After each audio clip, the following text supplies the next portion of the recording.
Headlines brought to you by Chitale Bandhu. नमस्कार, सुप्रभात. Break नंतर आपणा सर्वांचं स्वागत. यानंतर बुलेटिन मध्ये घेऊयात महाराष्ट्रातल्या गावखेड्यातल्या बातम्यांचा आढावा. माझं गाव माझा जिल्ह्यामधून. राज्य सरकारच्या निर्णयानंतर धार्मिक स्थळावरील अनधिकृत भोंगे, लाऊडस्पीकर काढण्यास सुरुवात. नागपुरात सध्या या कारवाई अंतर्गत 300हून अधिक भोंगे आणि लाऊडस्पीकर काढण्यात आलेत. बीड वैद्यनाथ अर्बन कोऑपरेटिव्ह बँकेच्या संचालक मंडळाच्या निवडणुकीसाठी 10 ऑगस्टला मतदान.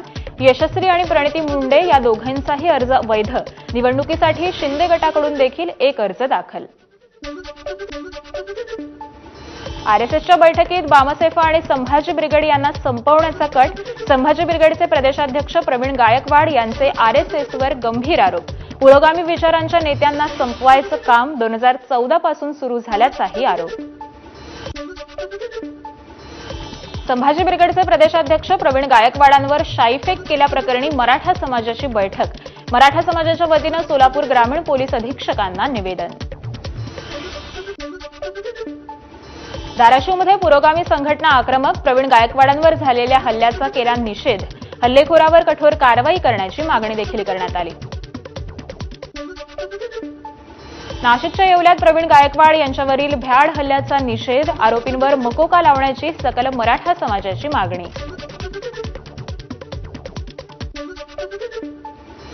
इंदापूरमध्ये प्रवीण गायकवाडांच्या समर्थनार्थ घोषणाबाजी. घडलेल्या घटनेचा बहुजन समाजाकडून निषेध. अक्कलकोटमध्ये प्रवीण गायकवाड यांना फासलं होतं काळं. सोलापुरातील करमाळ्यात भाजप शहराध्यक्ष जगदीश अग्रवाल यांच्यावर हल्ला. 8 ते 10 जणांनी हल्ला केल्याची प्राथमिक माहिती. करमाळा पोलिसात गुन्हा दाखल. महाराष्ट्रातील 12 महसूल विभागातील वरिष्ठ अधिकाऱ्यांना भारतीय प्रशासकीय सेवेत पदोन्नती. रिक्त असलेल्या जागांवर 12 नवीन आयएएस अधिकाऱ्यांची नेमणूक केली जाणार. अजित पवार आणि धनंजय मुंडेंच्या वाढदिवसानिमित्त परळीत कार्यकर्त्यांकडून बॅनरबाजी. बॅनरवर वाल्मिक कराडचाही फोटो. वैष्णवी हगवणे प्रकरणी 1676 पानांचं दोषारोप पत्र सादर. आत्महत्येच्या 59 दिवसांनंतर बावधन पोलिसांकडून पुणे सत्र न्यायालयात दोषारोप पत्र सादर. यात एकूण 11 आरोपींच्या नावाचा उल्लेख.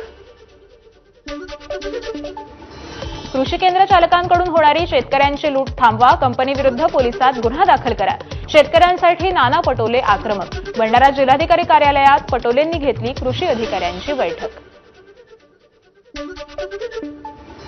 मालेगावात किरीट सोमय्यांच्या पुतळ्याला जोडोमारो आंदोलन. बांगलादेशी रोहिंग्या आणि जन्मदाखला घोटाळा प्रकरणी निर्दोष मुस्लिमांच्या सुटकेसाठी आंदोलन करण्यात आलं.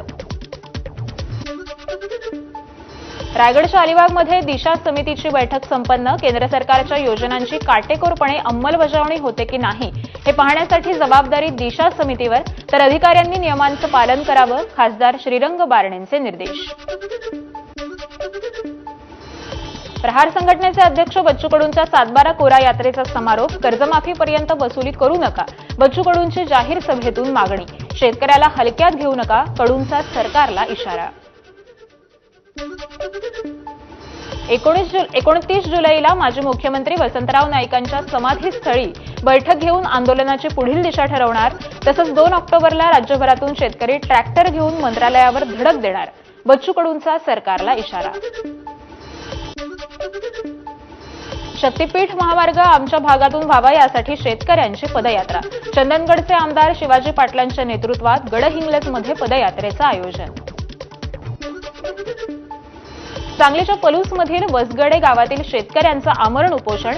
मिरज पुणे रेल्वे मार्ग दुहेरीकरणासाठी शेतकऱ्यांच्या जमिनी ताब्यात घेतल्या. त्याचा योग्य मोबदला मिळावा यासाठी उपोषण. उद्योगपतींचं कर्ज माफ होतात, मग शेतकऱ्यांचं का नाही? यवतमाळमधील शेतकऱ्यांचा सरकारला सवाल. कर्जमाफी करून शेतकऱ्यांना बळ देण्याचीही मागणी केली. नाशिकच्या मनमाडमध्ये कृषी मंत्र्यांच्या जिल्ह्यात खतांची टंचाई. संतप्त शेतकऱ्यांचा कृषी अधिकाऱ्यांना घेराव. तातडीनं खतांचा साठा उपलब्ध करून देण्याची मागणी. साताऱ्याच्या मेढा गावात शेतकऱ्यांचा मोर्चा. सतत पडणाऱ्या पावसामुळे 80% पेरण्या रखडल्यामुळे प्रशासनानं जावळी तालुक्यात ओला दुष्काळ जाहीर करावा, शेतकऱ्यांची मागणी. जळगावच्या धरणगावमध्ये पाणीपुरवठा योजनेत भ्रष्टाचार झाल्याचा ठाकरे सेनेचा आरोप. भ्रष्टाचाराची चौकशी करण्यात यावी यासाठी ढोल बजाव आंदोलन. बीडच्या वाझल गावात गायरान जमिनींचा प्रश्न ऐरणीवर. गायरान जमिनींवरील पवनचक्क्यांची उभारणी करण्यात आल्यानं निषेध. मानवी हक्क अभियानाच्या वतीनं उपविभागीय अधिकारी कार्यालयावर इशारा मोर्चा. सिंधुदुर्ग जिल्ह्यातील कुडाळ, सावंतवाडी, दोडामार्ग, कणकवली तालुक्यांना पावसानं झोडपलं. अचानक सुरू झालेल्या मुसळधार पावसामुळे नद्यांच्या पातळीमध्ये वाढ झाली आहे.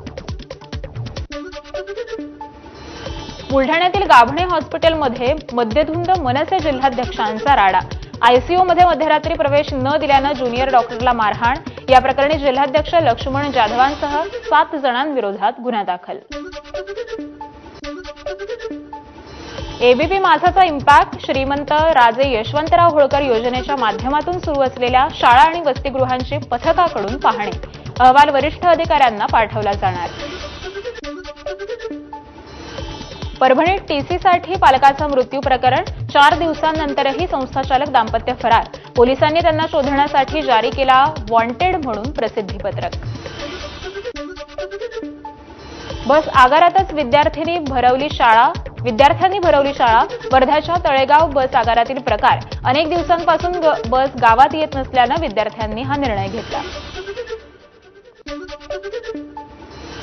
फोनवर बोल नाही तर कुटुंबाला मारू या धमक्यांमुळे 17 वर्षीय मुलीची आत्महत्या. या प्रकरणात 3 जणांविरोधात आत्महत्येस प्रवृत्त करणे आणि अॅट्रॉसिटी कायद्यानुसार गुन्हा दाखल. 2 आरोपींना अटक तर 1 फरार. नाशिकच्या मालेगावातील 5 लाख किमतीच्या 10 चोरलेल्या दुचाकी जप्त.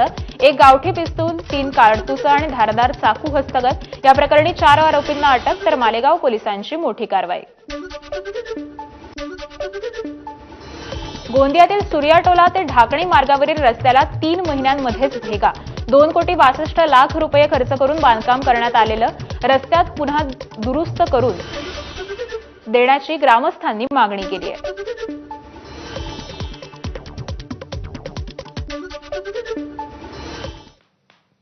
बातम्यांचा वेगवान आढावा पूर्ण झालाय. यानंतर पाहूयात काही